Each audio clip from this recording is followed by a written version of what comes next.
Okay. Thank you. Well, welcome everyone to the Indian Hills CPI parent meeting. We have Dr. Christensen and Mr. Sinram here to answer questions for us. But first, I just wanted to take a minute to introduce myself. My name is Elizabeth Larson. I am the 8th grade co-chair this year, so I'm the one that has to run the meetings. And I have a daughter in 8th grade at Indian Hills. And then I'm going to ask Tiffany to introduce herself as well. Video. I'm Tiffany. I have a daughter, Eleanor Richardson, in 7th grade at Indian Hills, and I'm the 7th grade co-chair this year, coming from Westridge Elementary. And then Shannon, I didn't give you a heads up, but Shannon, could you introduce yourself as well? Sure. Shannon Crownover. I have an 8th grade son and a son that's a junior at Valley, and I am the treasurer. Yep. And then Linda is our secretary. Linda? Hi, I'm Linda Reddy. I have a 9th grader, 7th grader, and 5th grader, and I am the secretary. Thank you. And then our volunteer coordinator is Andrea Stone. Are you here, Andrea? Hi, my name's Andrea Stone, and I have a daughter in 7th grade and a son at Valley Southwoods. Great. Thank you, guys. So that makes up your executive committee for CPI. If you have any questions, please feel free to reach out to any of us. But at this time, I'd like to go ahead and turn it over to Dr. Christensen to talk about our school improvement plan. Yeah, thank you. So yeah, Dr. Shane Christensen, thank you all for showing up today. Thank you for all that you do. We try not to ask too much of you all the time, but a little bit of you some of the time. So a lot of hands make a little bit of work and make a big difference. And that's what we try to do. So thank you for participating, for being involved and all that we do. One of the things that Mr. Sinram will talk about is our fundraiser coming up. We only have one fundraiser, and we do that on purpose. We don't want to continually be coming back to you asking for money. One time, we'll explain the why behind it and where the money goes to, so that you feel really good about giving and the ways that you give. So that's one of the things that we'll talk about here later.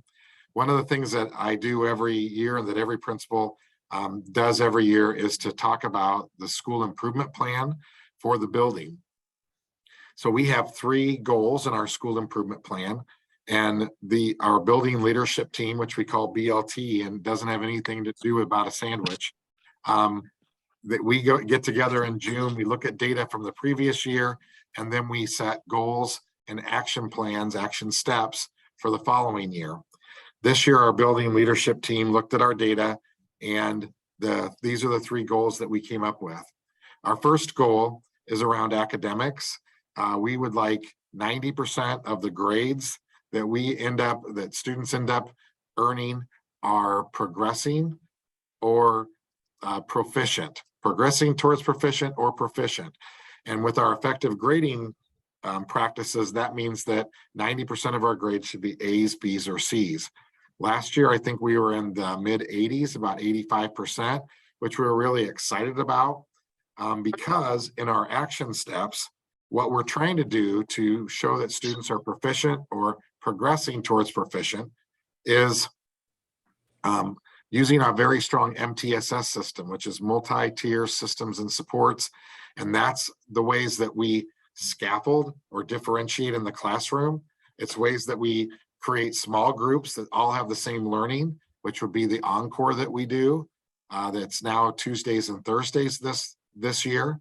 And it's also the ways that we try to help students individually. There are other ways that we have kind of a tier 2 or small groups. We have After the Bell that meets Monday, Tuesday, Thursday, Friday. We've had a spring school for students who are struggling to show proficiency. And then we've also had a summer school, ways for us to give more time and to read. So that's kind of a system that we've had and we've continued to get better around. We specifically focus on reading, math, and social emotional learning. We do screeners 3 times a year in those areas. We also look at the data, and we have other ways that we check to see if students are on track. You may notice that students are working on IXL. So IXL is a way that students can get a diagnostic about where they are in each of the standards in English and in math. It gives them recommendations to build those skills, and students will work on the recommendations and the diagnostic all year long, and they make really big growth. The other thing that IXL does is, let's say that I am working on integers, adding and subtracting integers in math class. The teacher, after having them practice on paper and with other partners and in groups, they can assign IXL, and the students can work to 80 or 90% proficiency at grade level. And we can see that every student has reached that standard at the correct depth of knowledge. And if we see students who are struggling, we can go back and offer all kinds of opportunities to get caught up. We also always offer enrichment during Encore. We have enrichment opportunities, and this year they might look just a little bit different, because one of the things we're adding to this first goal is a really big focus on literacy, writing, and reading. So we're looking at using the same terminology in writing and the same strategies and the same skills, and we're really working on everybody having that same understanding around writing. And then we're starting to focus on literacy as far as reading. We're looking first at what reading strategies already exist in all of the standards: science, social studies, English, all of those areas. And then we're going to eventually build a school-wide vocabulary around reading nonfiction specifically, so that they can read and pick up information, then be able to use the information to form a thesis, to support that thesis with evidence from what they just read. So the literacy pieces all end up working together. And that's going to be a big focus for our goal number 1. Goal number 2 is on attendance, and that's about having good career skills. So 91% of our students will attend 90% of the time. We've been in the 80s also with attendance. Sometimes that's because people take a vacation for a month, or they and sometimes it's that we've struggled to get people back from COVID pretty consistently, or they've had COVID, then they've come back after having COVID.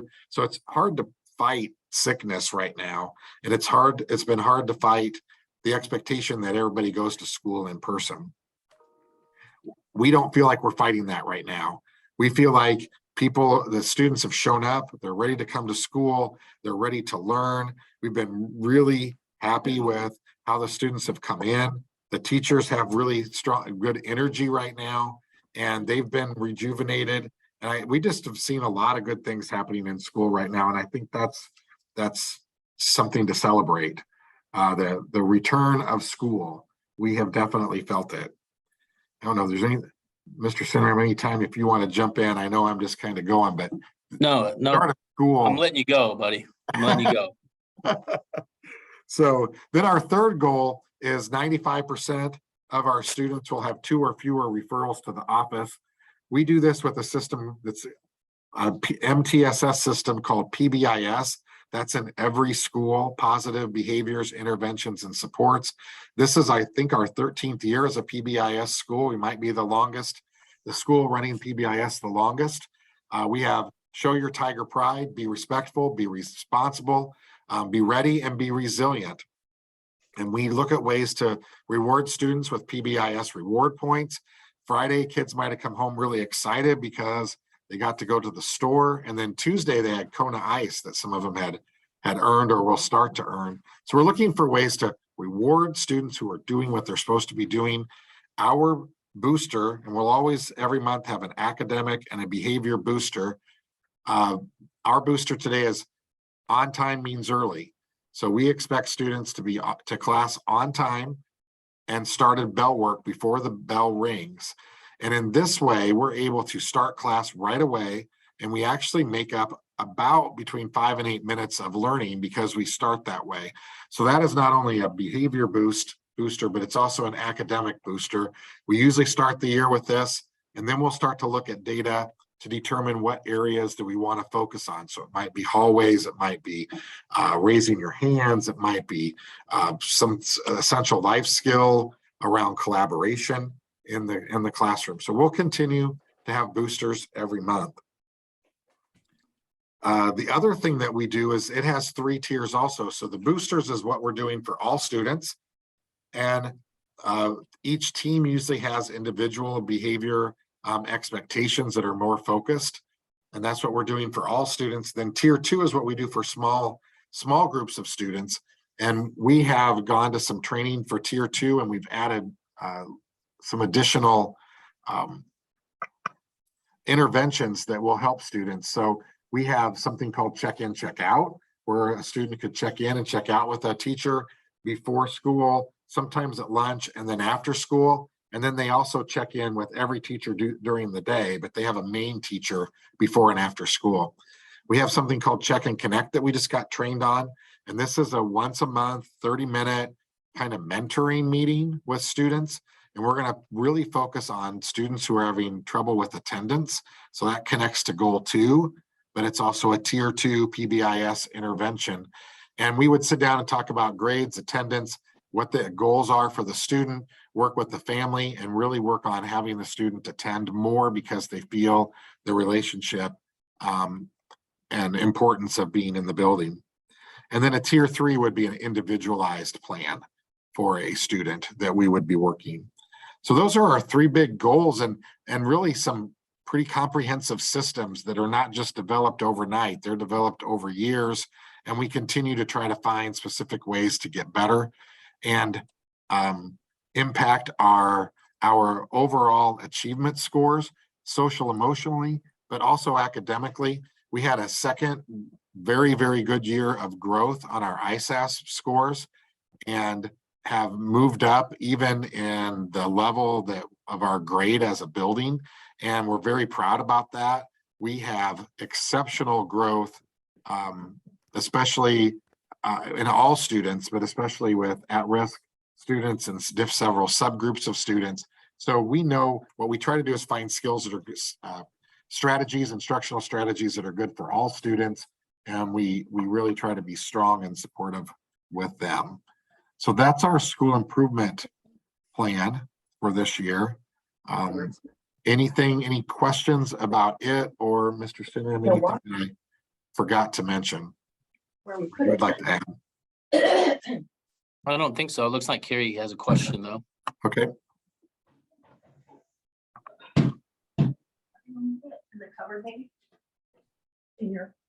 Maybe not. Maybe she just doesn't know she's on. Any I'll questions? see if I can mute her. You can put it in the chat, or you can unmute and ask us a question. So the other thing that I didn't talk about was PBIS. We give points for positive that they can spend at the store, but we also have a minor system. And so the minor system, we focus on 5 areas that we want to get better at. And a student will be warned, they'll be retaught. But then if they have a minor and students have enough minors, then we can look at the trends. And then we will do what's called a SAGE group, which is a small group with other students, and talk about, hey, how we can get to class on time better. And we'll develop an intervention, and we've been very successful with that. I think we have a 90% success rate after a SAGE group. But there could be lots of different topics. And the minors are one way that we're able to find students that are struggling in a certain area and have an intervention to try to help them get better at it before it ends up in the office. So all these minors help have fewer students in the office. The goal of 95% of students two or fewer times in the office, we have met 2 or 3 years running with some pretty difficult situations going on. We're very proud of that. It's right in line with the research, which means we're doing it with fidelity, and we're trying to get better. That makes Mr. Sinram's life happier too. I have a comment that I share. Yeah. I would just like to say that I really appreciate the slogan, "On time means early," and that's a focus that you're working on. That's a message that it seems like we try to work with our daughter a lot, and it's hard to get across. So the reinforcement from school is great. It is a lifelong skill and a good one to have in all that we do. And I know that sometimes I struggle with that too. You get caught up and don't make it there, but that's the goal. If on time is and prepared, that's the part that's early. On time and prepared is really important. What else? Anybody else?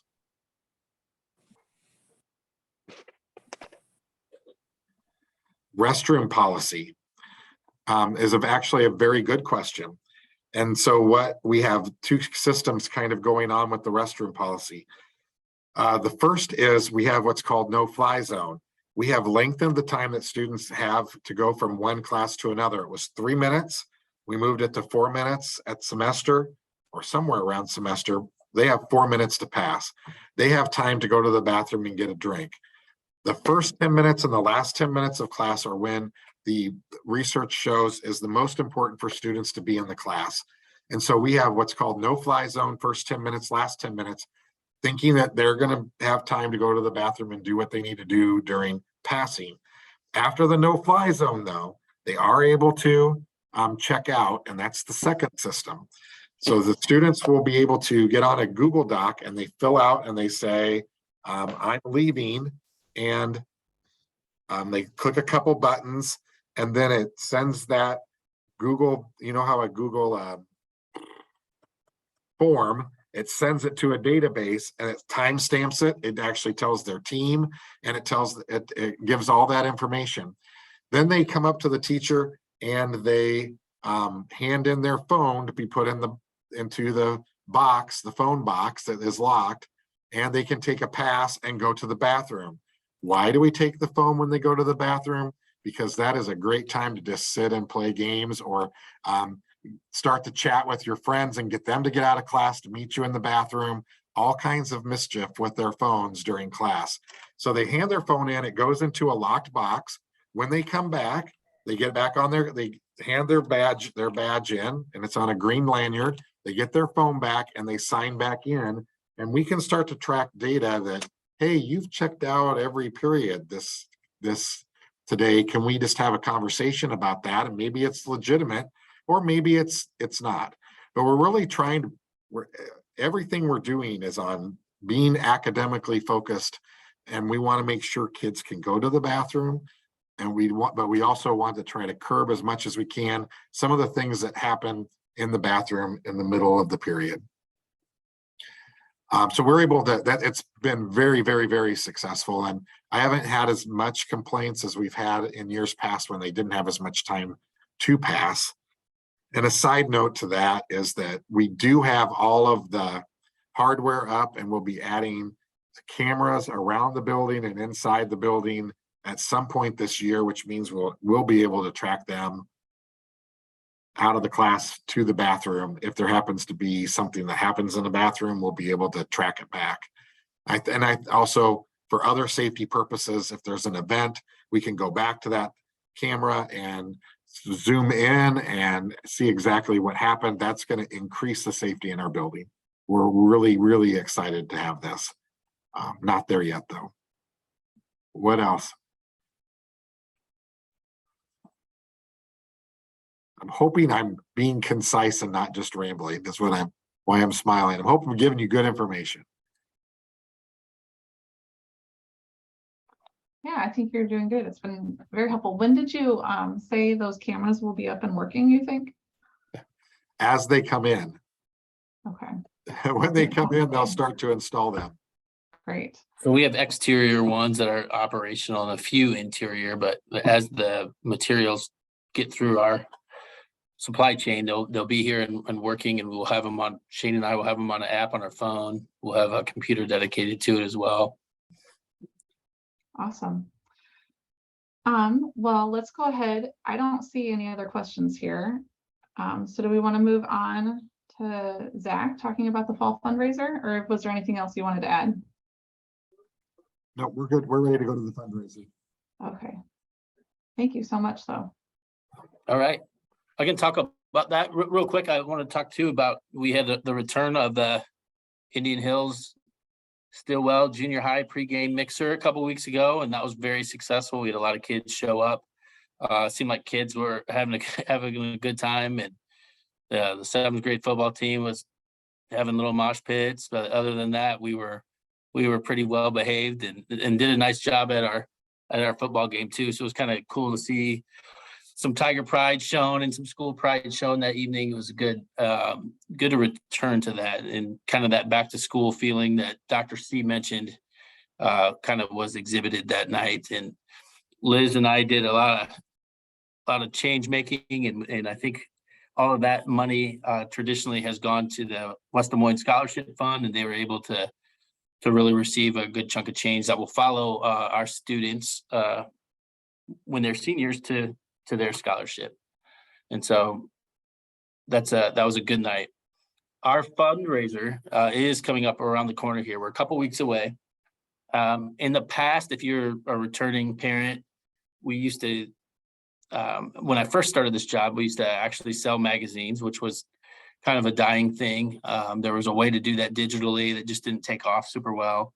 And then they went to basically a donation drive with a lot of incentives that I think, to be frank, kind of turned off a lot of our parents and staff, a lot of plasticky things, a lot of distractions for the classrooms. And it felt maybe not as genuine, not as good as it had in the past. And so really what we've turned to is just a donation drive.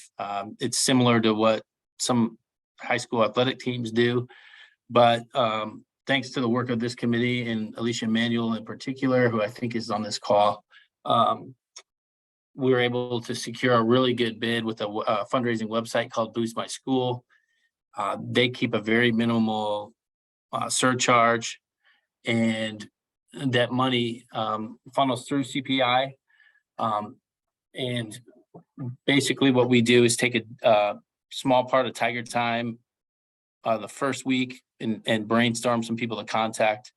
And then a second day that week, we actually let kids get on their devices, email a professional script to their identified contacts, talk about even a professional way to text, which is different concept to them, and really a new concept to us adults as well.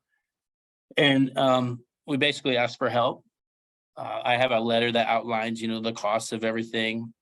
It's just important for everyone on this call to know, and you'll hear it again, is that our activities department is basically self-funded. And so if there's a new jersey that comes out, it's from this fundraiser. If Mrs. Carpenter or Mrs. Walker, needs music, it's from this. If we need to supplement a concert with an accompanist, it's from this. If we need to supplement our mime show with an assistant, which we do, it's from this. And so the other thing that's changed a lot in the last couple of years, as we all have felt, is just the price of gas. We have gotten X amount of dollars from our transportation department, which we're very appreciative of. But that covers probably a half to 60% of our travel budget. And so we have to supplement that too. Small, silly example, next Thursday is a game for volleyball at Ames, and our transportation department is down people and we're up in events. And that trip's going to cost us $1,400 to take a charter. And so that's just a small example of where this stuff, where our money goes. So we just try to be really transparent about what we need. We bring up the fact the last couple of years, and we'll do it again, that no one's had to pay for lunch here for a few years. So if you could put a fraction of that into some fundraising efforts, it can go a long ways. And we've done really well. This is probably the fourth year that we've done it this way. I think parents appreciate the ease of it. I think staff appreciates the less distraction. I think students are still incentivized if they're participating. Teachers can give them PBIS points, and that's another huge thing that I forgot to mention is we do have a PBIS budget that's about $2,000, I believe, from the district, and that's just less than a fourth of what we end up spending on the store. We really want to have that be kind of something the kids buy into and enjoy, and have an opportunity to get snacks or Tiger gear throughout the year. Or Kona Ice that we just had on Tuesday. That will be also things that they can purchase with their Tiger Pride points. And So we're happy to do things like that for them, but it does require, you know, some operating budget yearly to keep things going the way we want them to go. And I do think it's a lot less painful for parents is what the feedback I have gotten in the past. And it does not require much, if any, work from CPI other than Stacy has been great setting up the website again, and adding some photos to that and making it interactive and easy to use for parents and grandparents or relatives or whoever we want to text and email and tweet and Facebook. I'm happy with how it's gone. Any questions for me on the fundraising part? Zach, maybe I missed it, but did you mention when it's going to be starting this year?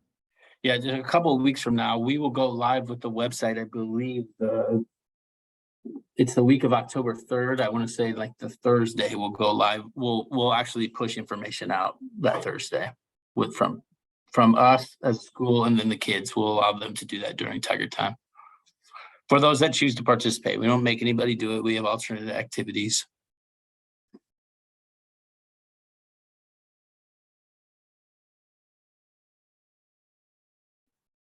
Does anybody have any questions for Mr. Sinram about the fundraiser or what we're fundraising for?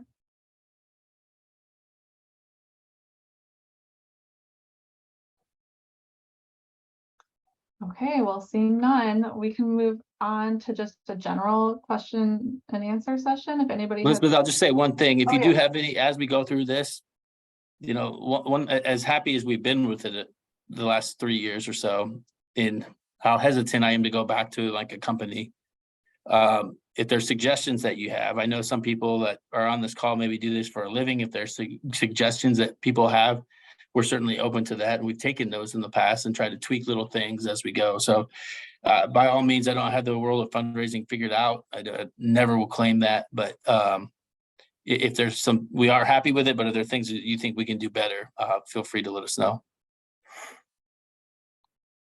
of course, thank you.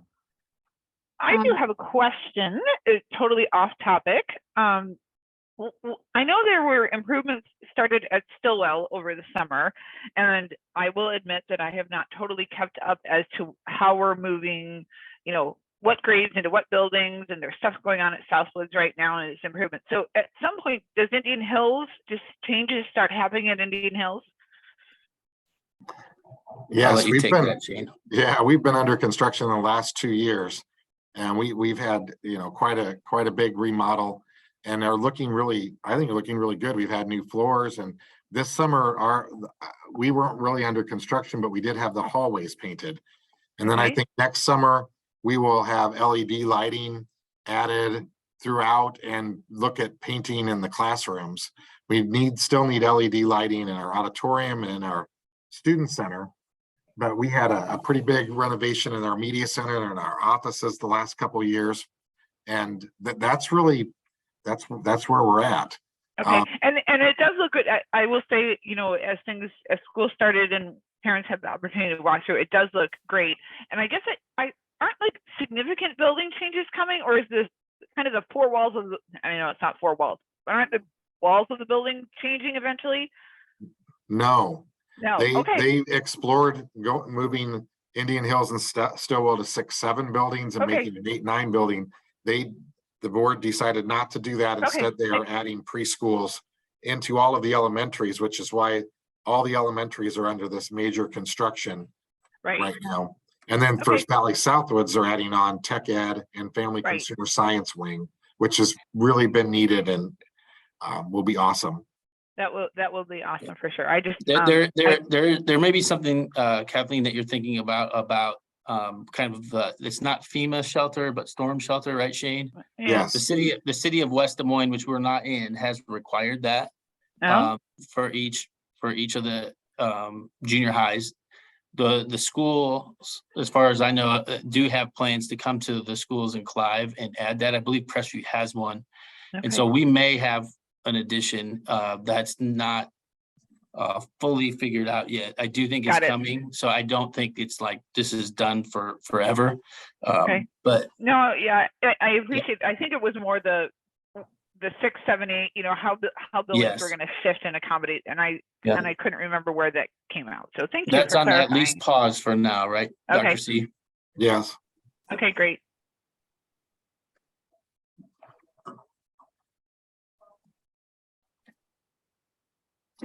And that probably was a blessing with how prices have changed since that plan was Oh, initially for started. sure.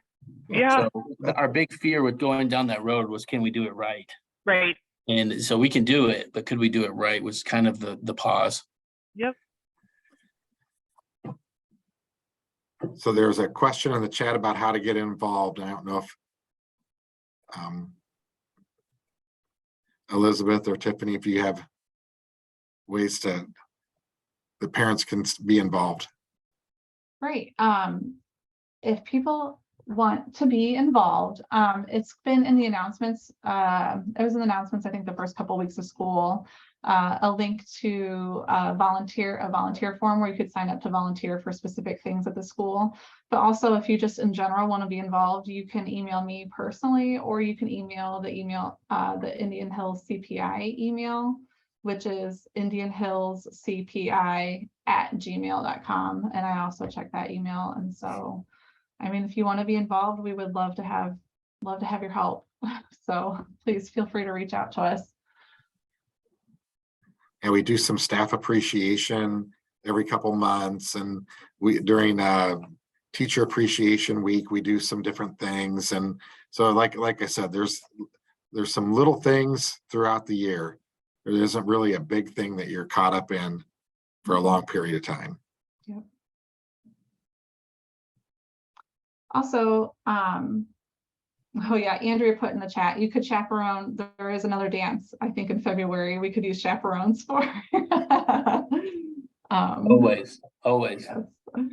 And we're open to some lunch duty help again, right, Dr. C? Like Yes, we are. COVID doors are open. And so if that's something that you feel like you could help with, or able to, or interested in, we can always use extra eyes around our lunchtime.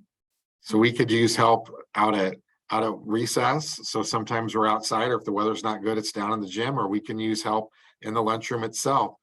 We feed all the students and they're moving, so we can always use extra eyes. Sure. If no one else has a question, I did want to ask you guys to share with us what conferences we're going to look like this fall. Since I feel like we normally talk about this at our next meeting, but conferences are a little earlier this year. So what do they look like at junior high, and will they look like they looked last year? That's the big question. Yes, so we haven't had a discussion about this at the district level. Our plan is to continue to offer virtual conferences, and we do that because we've gotten so much good feedback. I think that we'll add an option that if you want to meet in person, we could schedule that time to be in person. And we have been having more IEP meetings, or where we need interpreters. Sometimes we've had people coming in, but I don't think we're against the coming in. It's just been really nice. I think parents have said, I'm going for a walk and I'm doing my conference at the same time. And so as long as it's convenient and we have more participation, we're up for it. That's where we are right now.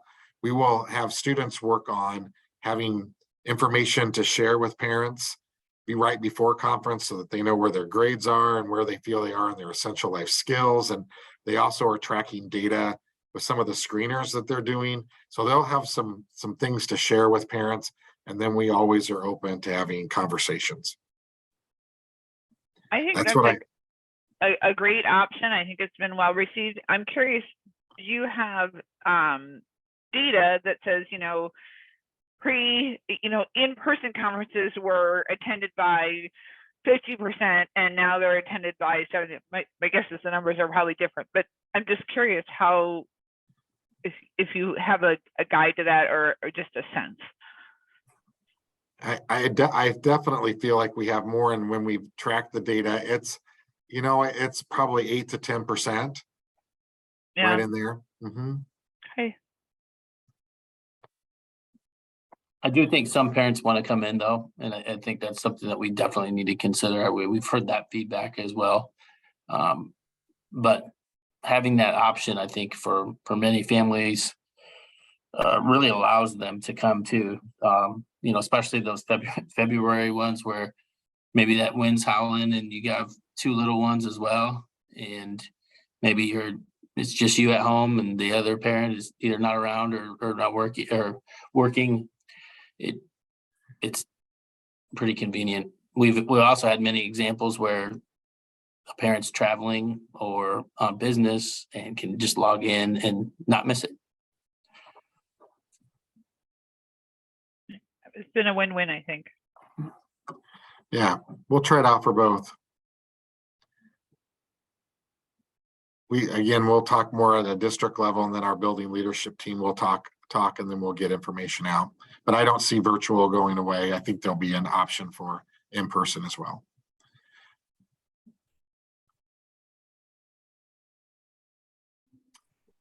Okay. I don't know. Does anybody else have any questions? Can you talk about homecoming? There's a PowerPoint going out. There'll be information sent home. Basically, whatever the high school is doing, we're doing too. So whatever the dress up days at the high school are, we're doing the same thing. There'll be some people involved with the float. We try to participate as much as we can, and the students during the game. So we're trying to participate. Trying to think if there's something on the announcements, but when I do my Monday message for next week, I'll make sure to include whatever's going on with homecoming. Drumline will be here. Football guys are coming as well, I believe. So it's a good week. Question about how is it going at Valley Stadium? I would say it's going pretty well. Yeah. No, that's fine. Yeah, it's going pretty well. Our kids have done a pretty good job, I'd say, being where they need to be, being responsive. We haven't had any of our kids with any issues. There's a couple of issues with Mr. Perigo last week that were, as it turned out to be, Waukee students that decided they wanted to come and enjoy a Valley game. And so our kids have done a great job. I think it's really helped. Part of what PBIS does is really emphasize teaching what our expectations are. And over the last couple of years, entire time on these Fridays, we literally teach them where to go, how to, where to be, when to be there, how to sit, how to check in. And so it's been good. I think our section might be the best well-behaved section in the whole stadium. Including parents. And it is a little bit like herding cats at times, but they come in and they've been doing what they're supposed to be doing. If they're up and moving and they're out back, then that's when it's like herding cats. It can be tough, and sometimes some bad things can happen, and they've been where they're supposed to be. We're very happy with them, and we're going to keep on it. Great.